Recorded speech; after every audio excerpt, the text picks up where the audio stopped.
текстот што ќе го разгледаме. Значи, ние веруваме како црква, веруваме како христијани, зборам за нас, ова наша заедница, дека словото што го проповедаме, дека зборот што ни е даден во Библијата е Божи збор. И тој збор од Библијата е излегува од Бог и му е важен. Бог го цени. Вреден е за Бог. И Бог сака да го проповедаме словото. И да го проповедаме се оно што тој ни го порачал во Библијата. И затоа ние одиме вака, проповедаме стих по стих. Проповедаме во целост го проповедаме словото. Почнавме да го изучуваме ова послание до Коринтијаните, второто. Веќе ова е, мислам, 20 или 21 проповед. Зошто сме го прифатили, зошто сме решили така? Зашто како луѓе, како христијани, секој си издвојува нешто за кое мисли дека е најважно во христијанството. Некој, например, има цркви кои велат давањето е најважно. Ако даваш, Бог ќе те сака. И секоја недела само за давањето зборат. Има цркви кои велат дека љубовта е најважна и секоја недела наоѓаат неколку делче од Библијата и секоја недела зборат само за љубовта.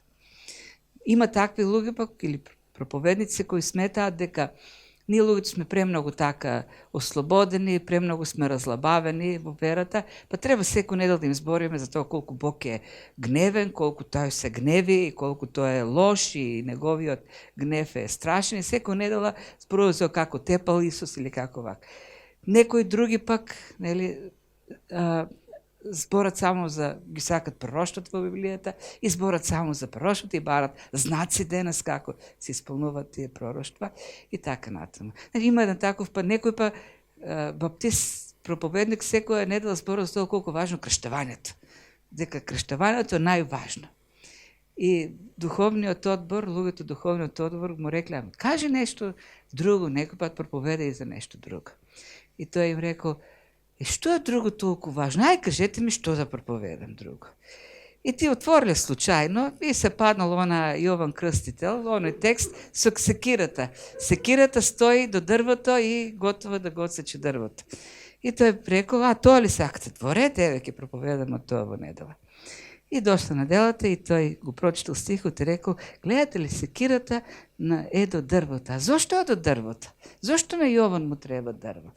Да го отсече со секирата и да види дали е доволно длабоко во водата, дали има доволно длабоко вода за крштевање, зашто крштевањето е многу важно. И продолжил да збори за крштевањето. Така, ако сакаме, ние секој пат ќе си најдеме да ја тераме водата кон воденицата. Затоа ние одиме, зашто сметаме дека се што е запишено, целото слово е боговдахновено и се што е запишено е важно за нас. А овој текст пак сега говори за давањето. Бидејќи тоа е важно. Важно, целото слово е боговдахновено, не само некои делчиња, не само некои теми. Се она што пишува е корисно, е полезно и знаеш поправање, изобличување, охрабрување, за да созреваме во верата и како зрели христијани да го правиме она што Бог сака да го правиме. Она што е наша одговорност пред Него. Апостол Павле во овој текст, како што го прочитавме, видовме, ни дава многу важни лекции за давањето. Тоа кое давање е угодно на Бог. И тоа е овдека поентата. Неколку пати токму тоа го истакнува како мотив, не, за некој како дали и за другите како треба да дават. Зашто она давање кое е, така да кажеме, стиснато, со свиено срце, стегнато срце, со жалење, не драговолно, не е угодно на Бог. Само она давање, тоа е целата поента која од срце. Со сето срце тоа е давањето кое Бог го сака. Она давање кое Бог го прима. Долг е текстот, не само ова, продолжува и во 9 глава. Затоа и ние ќе го разделиме и 2 недели ќе говориме. За прв пат во мојата служба, која е 25 годишна, прв пат 2 недели поред ќе зборам за давањето. Меѓутоа стварно е долг текстот, не би можеле да го опфатиме во една служба. И оно што е интересно во еден толку долг текст, кој целиот е посветен на давањето, ниту еднаш Павле не го употребува зборот пари. Никаде нема да среднете во целиот текст пари, збор пари. Збор за давање, бидејќи неговата идеја овдека не е да говори за парите, туку да говори за давањето. Што е давање? Која е суштината на давањето воопшто? Зашто ние не даваме само пари, ние даваме и време. Сето време му припаѓа на Бог, ни го подарил и ние од тоа време даваме за Бог, да служиме, да правиме она што е го сака. Давањето е во многу, нели, области. Но овдека конкретно се мисли на материјалните нешта, на помош, давање на помош, но ќе ги видиме принципите на давањето. И на самиот почеток Павле го дава примерот на македонците. Античките македонци. Како тие давале. Тоест, целиот текст овдека што продолжува, се држи, се крепи на начинот на кој или мотивите од кои што македонците дале. Така да, тоа давање на тие древни македонци станува модел, всушност, на тој пример ги извлекува лекциите за давање од апостол Павле. И се има, нели, спорови дали ние сме антички македонци, нели сме антички македонци.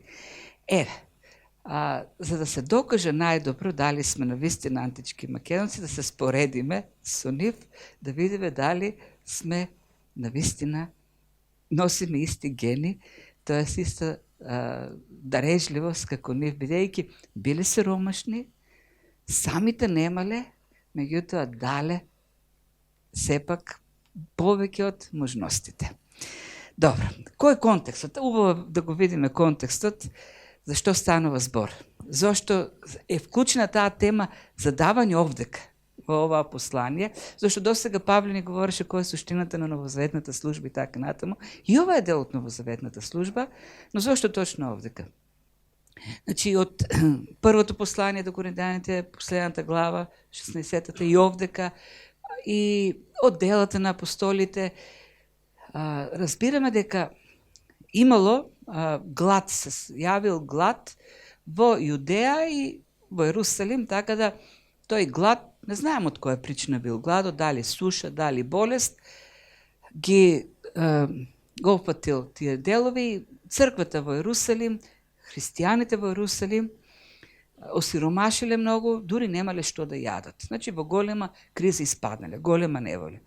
И апостол Павле организира акција за собирање на помош за верните во Ерусалим, за евреите, христијани во Ерусалим. И таа акција ја започнува во нееврејски цркви, тоест во црквите во Македонија, во Ахаја, секаде каде што оди. И за него тоа е една многу убава можност да се покаже она што го пишува порано во посланието до Ефесијаните, дека нема веќе евреи, нема веќе неевреи, нема веќе пагани, дека тој зид, преграден зид во храмот кој ги делеше, кој им пречеше на неевреите да влезат во дворот и да влезат во храмот, е разрушен. Во Христос нема веќе, има само еден народ, Христов народ. И тука, ангажирајќи ги или поттикнувајќи ги неевреите христијани, всушност сака да го покаже тоа како црквата е една. Имаме една соборна црква. Имаме една Христова црква, во која што нема такви поделби, елини, македонци, евреи и така натаму. Сите се едно во Христос. И одговорот на црквите е навистина неверојатен. И особено црквата во Македонија, тука тој кога говори за црквата во Македонија мисли на Солун, мисли на Берија, мисли на Филипи. Тие црквите кои веќе ги основал на второто патување. И навистина ова што го гледам овдека, нели, во овој текст, дава многу важни лекции. Бидејќи сега современото христијанство, човекот како човек воопшто, христијаните како и ние, и тоа не верувам дека е само денес, и порано било така, или даваат од неправилни мотиви обично, или на погрешен начин даваат, или воопшто не даваат, но не велам дека и не даваат со правилни мотиви. Но обично сакам да кажам дека мнозинството е денес, особено во ова учење, доминантно учење во некои западни цркви на просперитет, тоест на неправилно разбирање на принципот сеење, жнеење, велат колку повеќе дадеш во црквата, толку повеќе Бог ќе ти врати. Ако дадеш 1 денар, Бог ќе ти врати 100 денари. Така, давај повеќе и Господ се ќе ти истора пари. Тоест мотивот е една сделка со Бог. Јас му давам за тој да ми врати повеќе. Јас ќе му дадам зејтин, тој ќе ми даде здравје. Јас ќе закулам курбан, тој ќе ми помогне да се изградам куќа. И така натаму. Што е принципот на еден бизнес принцип, конзумерски принцип, клиентелистички принцип, склучување на сделки со Бог. Моделот што овдека е даден преку македонците воопшто не е таков. И започнува всушност со благодата Божја. Ви известувам за благодата дадена на македонските цркви. Македонските цркви го направија тоа што го направија, бидејќи им беше дадена благодат. И таа благодат ќе видим малку подоцна. Бог им даде благодат. Бог направи нешто за нив. Не само за нив, за сите нас направил не. Бог даде спасение, Бог даде надеж, Бог даде мир, даде спокојство, Бог даде простување, Бог даде ослободување од вината. Бог ни даде вечно царство. Бог ни даде вечен живот. Бог ни даде можност да живееме со Него, да бидеме Неговите деца. И таа благодат што беше покажена Божја кон македонските цркви, со други збори кон нас христијаните, е мотивот, основниот мотив заради кој што тие луѓе дадоа така како што дадоа. И тој аргумент за Божјата благодат како мотив за давање го гледаме насекаде во Библијата. Ако човек, ако верник мисли дека ништо не добил од Бог, дека Бог не покажал благодат, дека не е некако збогатен од Бог, тој не може да даде, подобро и да не даде, зашто нема да постои вистинскиот мотив за давање. И затоа Новиот Завет никаде не содржи заповед. Барајте колку сакате во Новиот Завет, нема да најдете заповед за давање. Не постои. Има заповед, молете се постојано. Има заповед, благодарете за се. Има такви заповеди. Но заповед, давајте, нема. Има апели, има покани. Упатуваат апостолите, нели? Павле на 2 пати во црквата во Корин го гледаме тоа. Меѓутоа заповед не постои воопшто. Во црквите ние слушаме, например, како потти, како мотив, во црквата има трошоци, треба ние да ги покриваме, имаме одговорност и така натаму. Од практичен, од технички аспект, така е, навистина така. Но тоа не е мотивот да дадеме за да ги покриеме трошоците на црквата. Може да биде некаква крајна цел. Но тоа не е поттикот, на тоа не се темели нашето давање. Давањето е една привилегија. Тоест, давањето е благодарност. Бог покажал благодат, веќе покажал благодат. Не за да покаже благодат, бидејќи веќе покажал благодат, ние даваме. Тоа е благодарност и тоа е радоста во срцето, да се даде. Бог ме збогатил, јас сега сум радосен, благодарен да дадам. Има многу причини, реално поради кои луѓето дават во црква. Например, во Запад има исто така една многу на Запад практична причина, која кај нас не постои можност за таква можност. Например, дел од данокот можат да го пренасочат луѓето не во државната каса, туку да го дадат во црква или за доброволни цели. Се не сакам да кажам дека не е добро тоа да се прави. Убаво е, тие луѓе велат дека црквата како Божјо дело е поважна од државната каса, во ред, и решаваме дел наместо да го дадем во државната каса, законот ни дозволува, ќе го дадеме во црква. Меѓутоа, тоа не е пак, да кажам, вистинскиот мотив. Овдека Павле говори за не да пренасочиш пари кои така и така ќе ги дадеш. Зашто и така ќе ти ги бара државата тие пари. Во ред, практично е, прагматично е да ги дадеш во црква. Овдека се говори за нешто кој ти доаѓа од срцето да го дадеш, со радост да го дадеш. Нешто што ќе го осетиш. Да, давањето треба да го облагороди, тоест да му помогне на оној кој има потреба. Меѓутоа, давањето прво, пред се, е за оној што дава. Значи, некој рекол, аз можам да дадам и 1000 денари и да не ги осетам. И другиот му рекол, па тогаш дај 5000, да ги осетиш. Треба да ги осетиш. Да осетиш дека даваш од срце. Да го почувствуваш тоа. Пренамената, тоа, или пак даване за да не видат. Не. Интересно дека првиот случај кога Бог се разгневи, добро, не знам дали се разгневил, но имаше такво дејство, резултат, кога едно семејство, еден брачен пар, беа казнати со смрт. Првиот случај на црквата, во 5 глава на книгата Дела на апостолите. Како беше таму принципот на првата црква во Ерусалим? Решија да живеат во комуна, тоест да си делат се, си ги продава имотите, ги става парите пред нозите на апостолите и сега во некои цркви пасторите велат, видите што правеа, сите пари пред моите нозе ки си ги давате. И навистина некои така прават. Да. Не, тоа беше неуспешен модел на црквата, реално. Неуспешен, зашто на крајот пропадна тој модел на на црквата. Гледаме како на крајот се испокараа и Бог немаше Божја намера ти да се живеат во Ерусалим, подигна гонење, излего за да го шират евангелието. Ги принуди буквално да излезат од Ерусалим, за да проповедаат насекаде. Да проповедаат во Самарија и потоа до крајот на светот. Не. Но во таму, нели, луѓето го правеа тоа и сигурно оние што дава се стекнува репутација на дарители. И тој брачен пар Ананија и Самфира, сакајќи оние се представат како дарежливи луѓе, го продадоа имотот, пола пари се ги зема, пола ги дадоа, велејќи дека се дадовме. И луѓето дели да ги пофалат, се дадоа што имаа. И тогаш Бог ги казни. Умреа, ги удри Светиот Дух. Заради тоа лицемерие што го покажаа.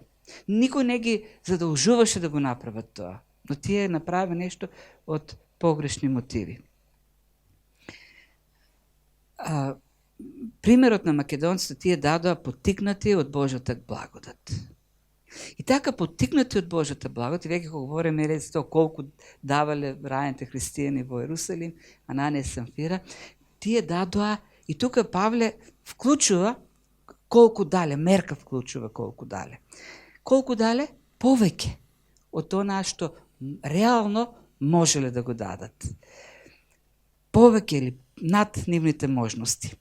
Иако реално погледнато, тие можеа да се оправдат, тие имаат доволно аргументи, тие реално беа во состојба да не дадат и да кажат не можеме да дадеме. И секој ги разбереше. Не. Обично во такви ситуации ти самите беа во длабока сиромаштија, пишува во 2 стих. Нели? Тие самите имаа големо испитување во маката. И во такви ситуации може да каже слободно брат Павле, сега ги разбираме луѓето таму во Ерусалим, ама и ние сме гладни, и ние сме сиромашни. И тогаш Павле ќе им каже, да, во право сте.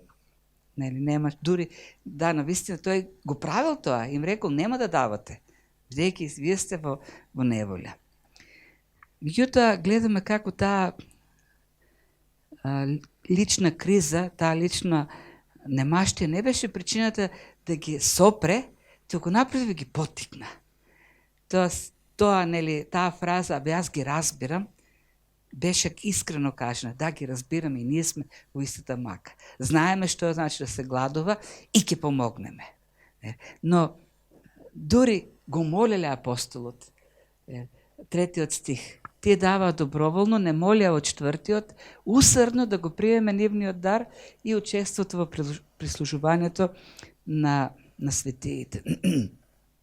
С други зборови, се реконструирана сцена во која што Павле и они што биле со него им веле доволно, треба да има за вас. Тие не сакаме да го дадеме. Благодарни сме. Господ се погрижил за нас. Бог ни дал многу нас. Покажал благодат и ние сега сакаме да дадеме. Радосни сме да дадеме. Пишува тука за радост. Нивната радост беше изобилна, вели во 2 стих. Се радуваа што можеа да дадат. И во маката, во немањето. Бидејќи ја знаеа благодата што Бог им ја дал. И 5 стих е така многу важен, 5.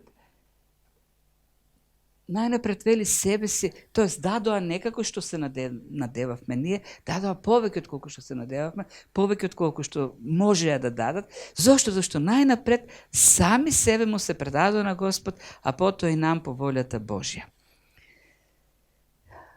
Благодатта покажана кон нас, разбирањето на таа благодат резултира, или одговорот на таа Божја благодат, која всушност е Христовото давање себе си за нас, резултира со наше целосно давање на Бог. И тоа е уствари, на овие луѓе, на коринтијаните, во првото послание, во 4 глава, тој им говори тоа на кого му припаѓаат.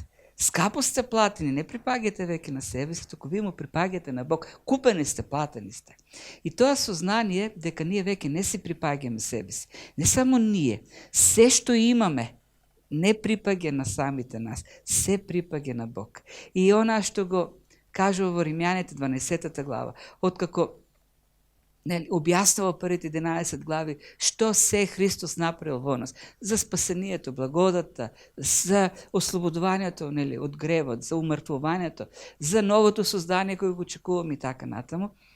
Во 12 глава вели: моли, предајте ги вашите тела во живо, света, богугодно на Бог, тоа да биде вашата духовна служба. Жртва. Буквално се што сме ние, пренесување во жртва. И кога човек знае дека веќе не се припаѓа на себе, дека тој не се поседува, тој има правилен поглед кон давањето. Ако ништо не ми припаѓа мене, тогаш јас не определувам, Бог определува. Неговата волја решава што и како ќе правам, колку и кога и како. Тоа е вистинскиот Господ. Господи, не јас, но ти. Јас не си припаѓам, но ти припаѓаш. Се е твое, ти си Господарот, јас сум слугата, ти решаваш, јас извршувам. Општо прифатеното разбирање во христијанството е десетокот. Десетокот, тоест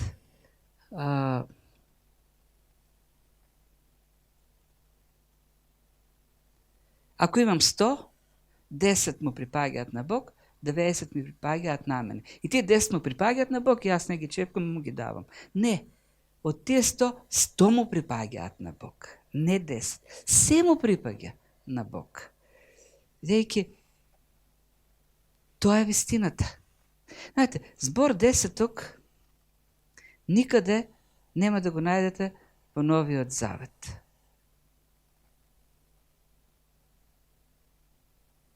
Зборот десеток го нема.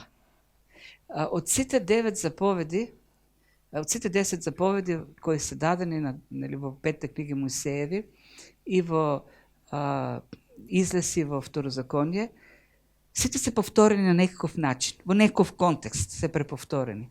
Единствено, задавањето, десетокот не се преповторува никаде во Новиот Завет. Нема да најдете никаде.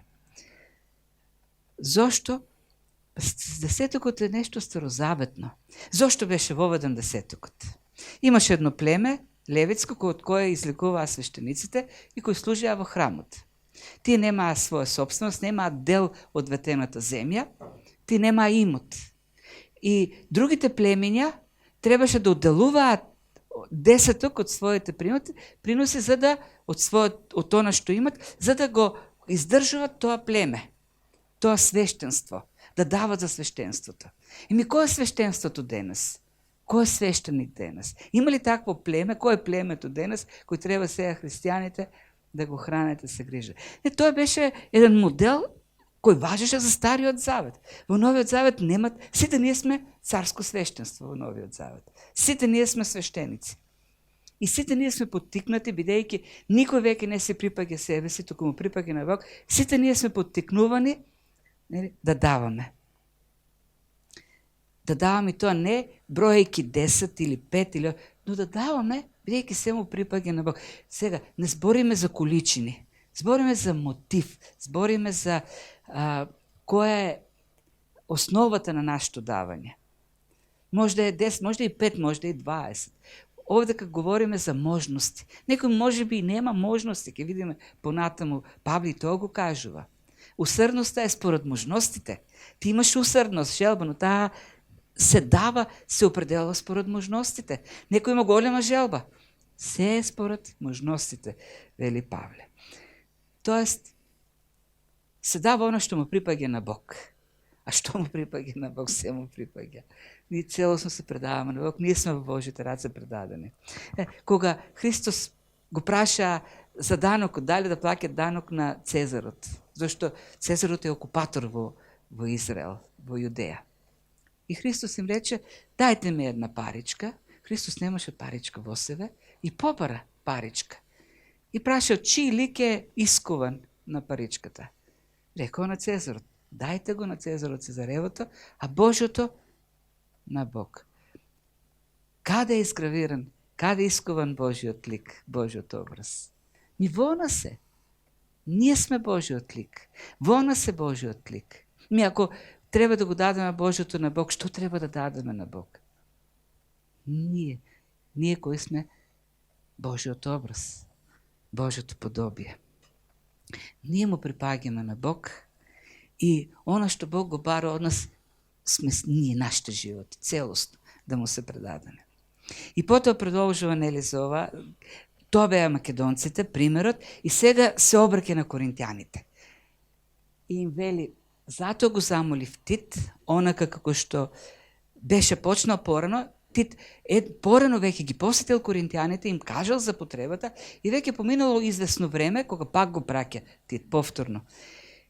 И очигледно кога Тит им кажал за потребата на црквата во Ерусалим, на христијаните, луѓе во Коринт ветиле, да, во ред ќе дадеме. И можеби си ветили и суми, количини, не знаеме, но до овој момент ништо нема собрано кога Павле го пишува посланието. Очигледно дека се случило нешто во Коринт, можеби и таму дошло глад, можеби оние кои што ветиле некакви износи, сега не се во можност да ги дадат, никој не знае што ќе се случи. Има такво нешто, едно христијан, во цркви не го слушам, ти вети се дека ова година толку ќе дадеш и Бог ќе ти даде можност да го дадеш сигурно. Твојата вера ќе го оствари тоа. Па и тие ветиле, веројатно, но поради некоја причина се уште не се собира и тука се извинувам, овој текст не говори за тоа. Добро, ќе го повторим после. Овдека е мотивацијата. Ова е мотивацијата. Она што почнало да го заврши таа дарежливост, тоест, им го дава примерот, македонскиот пример, и не ги задолжува, не им заповеда, во 8 стих вели ова, не го кажам како заповед. Знаеш, можеше Павле многу да манипулира со коринтјаните. Им каже, гледате што направи македонците, колку многу дадоа. Сега вие ако не дадете барем колку нив, а зошто не и повеќе од нив, како што слушаме од Амвони, нели? Тогаш ќе се види дека сте повеќе од нив. Знаеш, има една надпреварување, кој повеќе дал, кој како дал. Можеше многу лесно Павле да го употреби примерот со македонците манипулативно. Тој им вели, не, јас ви кажувам како дадоа македонците, со какви мотиви. И сега И сакаме да видиме вашето давање ќе ја покаже искреноста и на вашата љубов. Гледате? Значи, ова ви го велам не како заповед, туку преку усрдноста на другите, тоест преку усрдноста на македонците, како они дадоа, сакаме да испитаме искреноста и на вашата љубов. Тоест, други зборови, Павле вели, ако и вие дадете со истиот мотив, како што дадоа македонците, ако благодатта ве води и вас, тогаш ќе дадете на вистина. Ќе дадете како што треба. Тоа е критериумот, не количината. Да ја видиме и вашата љубов. И сега е тоа, нели, што го кажав веќе. Тука Христос се избегил. Добро. Значи, се гледа дека сум зборна, зашто ова тема не ми лежи многу, но ќе одиме. Бог сака да бидеме вако. И сега тука, зошто? И тука мотивот е веќе, пак мотивот. Веќе го објаснува мотивот на македонците и вашиот мотив кој треба да види. Веќе знаете дарежливоста. За зборот дарежливост не е добро преведен, зборот е харис во оригиналот, кој значи благодат. Почнува целиот текст со македонците и благодата на Бог, што беше покажена кон нив, ја благодата. Вие знаете благодата на Христос. Таа благодат беше покажена кон македонците, кон сите нас. И која е благодата на нашиот Господ? Во основата на давањето е благодата на Христос, кој што беше, иако Богот, осиромаше заради вас да се збогатите и вие преку неговото сиромаштие. Овој текст јас се мачам, но не можам целосно да го сватам. Зошто? Зашто Христос е вечниот Бог. Тој ја има сета слава божествена. Тој во целата вечност се насладува на поклонение на ангели. Тој во целата вечност ја има бескрајната моќ. И тој поседува се. Се е негово, како што пишува во Колосјаните 1 глава. Се е од него, преку него, за него. Се што суштествува има почиток од него, се што суштествува добива сила од него и се што суштествува е заради него. Не му припаѓа. Се е негово. И тој стана сиромашен. Како? Јас не можам тоа да го сватам. Сиромашен стана, не само што стана сиромашен, во Филипјаните гледаме, стана слуга на сите. И на крајот заврши со срамна смрт, со смрт со која што завршуваат разбойниците. Сето тоа осиромашување кое е една постојано симнување надолу од славниот Бог во човек, унизување од човек во слуга, од слуга во разбойник на крстот. И не тој дека навистина е разбойник заради нашите гревови, нели? И сега тој имаше богати пријатели. Тој се дружеше со луѓе кои беа побогати од него. Учениците, неговите ученици, беа побогати од него. Имаа бродови, ловеа, тој немаше ништо. Тој вели дека немаше кај глава да си подпре. Немаше една перница, немаше Христос. До тамо си усиромаши. Тој кога одеше да проповеда, тој застануваше пред влијателно луѓе кои беа побогати од него. И навистина беше така. Значи, во моментот кога беше обиколен од војниците во Гециманската градина и Петар сакаше да го брани, Христос рече, јас можам целото воинство небесно да го повикам да ме заштити. Меѓутоа тој осиромаши и од тоа осиромаши. Целото тоа воинство кое во вечноста му се поклонува, тој се откаже од тоа, осиромаши. Го немаше тоа воинство на своја страна. Се, буквално се загуби. Тоа е цело... Не можеме да го објасниме тоа осиромашување, колку и да збориме. Тој живееше барајки, постојано од луѓето. Примерот со парата. Тој не бркна во джеба, тој немаше пара. Тој требаше да побара. Кога влезе во Ерусалим, тој немаше магаре, требаше да побара магаре. Имаше една проповед, и тоа е еден многу таков интересен текст во Јован 7 глава, крајот на 7 и почетокот на 8 глава. Проповедаше на Маслиновата гора и пише дека сите си отидоа и учениците си отидоа дома, а тој отиде, се качи и пише зашто немаше кај да оди дома, немаше дом. Немаше кај да си оди. Куќе немаше? Немаше семејство. Кога учениците си одеа дома, мораше некој да го земе кај него. Немаше свој дом. Немаше дом Исус. Немаше. Тој живееше буквално не на грбот, туку зависен беше од сите.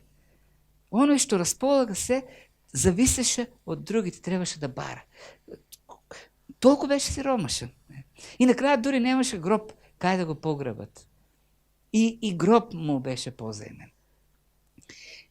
Тоа е осиромашувањето на Исус заради нас, за ние да станеме богати, за ние да бидеме избавени од казната Божја, од гневот Божи, да бидеме избавени од вината за гревот, да бидеме избавени од безнадежноста. Тешки времена живееме, навистина тешки се времењата, навистина се очени времењата. И ако ја немаме таа надеж, како што многумина ја немат меѓу другото, како ќе живееме? Ние знаеме дека смртта виси постојано над нас. Ние во моментот кога ќе се родиме, веќе сме подложени на смрт. Во моментот кога ќе сме родени. Меѓутоа, надежта во Христос ни дава сила да живееме. Да го живееме тој живот полноценно, да го живееме целосно. Бидејќи знаеме дека сме во Неговото присуство, одиме или дишиме или живееме, сме во Него. И сега и во целата вечност. Никој не може да не оддали од Него. Што и да дојде, ништо не може да не оддали од Него. Тоа е големото богатство. Збогатени сме во Христос. Многу богати не направил Христос. И имајќи ја таа благодат кој ни е покажена од Христос, таа дарежливост на Христос, кој македонците разбрале и постапија на таа основа, и вие им вели на коринтијаните, и вие така постапете. И сега продолжува, тука тој текст, кога веќе се им објаснува и ги успокоива всушност. Им кажува, вие нема да се тркате сега со македонци, не се надпреваруваме кој повеќе дава. Ви го давам како совет, полезно е кој почнавме уште од минатата година или да го правите тоа, да давате. Не, тука е веќе влегува она што го објаснив. Ветиле, кога Тит бил првиот пат кај нив, не собрале ништо, не знаеме која е причината, веројатно дека и кај нив има некаква таа криза ги зафатила на некаков начин. И не може да го исполнат онаа што го ветили некој. Меѓутоа, Павле тука им вели, иако сега имате помалку, пак дадете. Без да чувствувате вина дека не можете толку колку што сте мислеле да дадете. И тоа е оној последниот стих. Ако си има усредност, таа е мила по тоа што има, а не по тоа што ја нема. Всушност, идејата, буквалниот превод би требало, ако има усредност, желба, ревност да се даде. Таа ревност се исполнува, е устварлива според она што го има човек, а не според она што го нема човек. Тоест, ги охрабрува, ги успокојува. Дајте колку што можете, зашто Бог нема да ве... Бог знае кој колку може. Бог го знае можноста на секој. Бог не се лути кога некој не може да исполни таа голема усредност што ја има, бидејќи реално нема што да даде. Има усредност, но нема. Тоа е тука идејата и така ги успокојува. Со други зборови, не ги удира по глава со примерот на македонците. Го дава само примерот како еден модел, како еден концепт. А понатаму им ме кажува благодата на Христос, на која основа, како благодарност да дават, и потоа, каже, и на крајот завршува всушност пак со тоа. Таа идеја овде што е изнесена, давањето не треба на крајот пак да се претвори во мачеништво. Тоа, ние сега ќе дадеме за да се докажеме или да покажеме повеќе од другите и на крајот ние да испаднеме во неволја. Вели. Зато не сакам на другите да им биде лесно, а вам тешко, туку подеднакво. Едно подеднакво споделување на товарот. Или вашиот сегашен вишок да го надополни нивниот недостиг, да и нивниот вишок да послужи за вашиот недостиг, па да има еднаквост. Како што е напишано, кој собра многу немал вишок и кој малку немал недостиг. Овие зборови, еднаквост да има, тоест еден има вишок, друг има помалку, сега го даваме вишокот, таму каде што има недостиг, за да има еднаквост, се зима како, или многумина го прифатили, такво движи има во христијанството, теологијата на ослободувањето, нелиберална теологија, се вика Theology of Liberation или ослободување, во кој што се промовира таков социјалистички, комунистички принцип во црквата. Тоест, ќе собереме се, колку сите имаат, и на крајот ќе распределиме подеднакво, секој да има подеднакво, еднакво за да има. Во тој поглед. Воопшто не е тоа идејата, ќе видиме, зашто тој принцип Бог не го сака. Воопшто не е божествен принцип. Распределбата на секому еднакво не е божествен принцип, бидејќи ние во грешна природа ќе го злоупотребиме тој принцип. Значи, некој професор по политика, студентите го прашале, добро, зашто не е добар социјализмот и таа распределба во еднаквост. И тој им рекол, добро, ај ќе се договориме вака. На испитот ќе направиме средна оценка на сите што сте добиле и сите ќе добијат средната оценка. И студентите рекле, добро, во ред. И некој добил 10-ка, некој добил 6-ка, воопшто не ни успел, и на крајот средната успех 7,5, сите во индексот добиле 7,5. И на следниот испит, по истиот принцип да важи, и што се случило? Ако на предишниот бил 7,5, веќе на следниот просекот бил 6,8. Зошто? Зашто тие што училе се рекле, зошто да учам кога нема да добиам според ова што го учам. Нема мотивација. Нема мотивација. Тоа е. Ние треба да бидеме мотивирани. А оној пак што учел помалку, решил уште помалку да учи, зашто и така ќе побиде на трудот на другите. Не е тоа идејата. Зборот еднаквост, да има еднаквост, во оригиналниот текст значи еден фер однос, значи фер третман кон секого. И почетокот што значи? Како почнува, нели, во 13-тиот стих? Јас не сакам сега вие да дадете до така да дадете што па се вие ќе осиромашите. Вие ќе осетите поголем товар, но сите од вишокот што имат да дадат, да се распредели товарот на сите, за да се покрие неволјата во Ерусалим. Гладот да се задоволи во Ерусалим. Тоа е идејата. Не сите сега да дојдеме на еден исти глад, исто да станеме сиромашни сите, туку вишокот што го имате, сите подеднакво тој товар на недостиг во Ерусалим да биде фер распределен. Зборува за фер третман. Не вие да се правите на тошо, нели, дека не знаете или немате, а некој друг па сега да даде повеќе, туку сите по него, зашто може да се случи сега тоа, кој е фер третманот? Кога пак и вие ќе испаднете во таква неволја, па другите да ви помогнат од нивниот вишок. И тука го зима како пример Стариот Завет, цитира уствари од книгата Излез, втората книга Мојсеева, 16 глава, тој кога почна да паѓа мана од небото, леп од небото, и луѓето собира, и на крајот на денот некој собра повеќе, старите луѓе собра помалку или недоволно. Некој ако имал повеќе деца, децата не можеле да собират, така да секој собрал колку што може да собри. На крајот се распределува, за да нема некој што ќе му се расипе, а другиот да остане гладен. Тоа е принципот, тоа е која е идејата? Кога Бог дава повеќе некаде.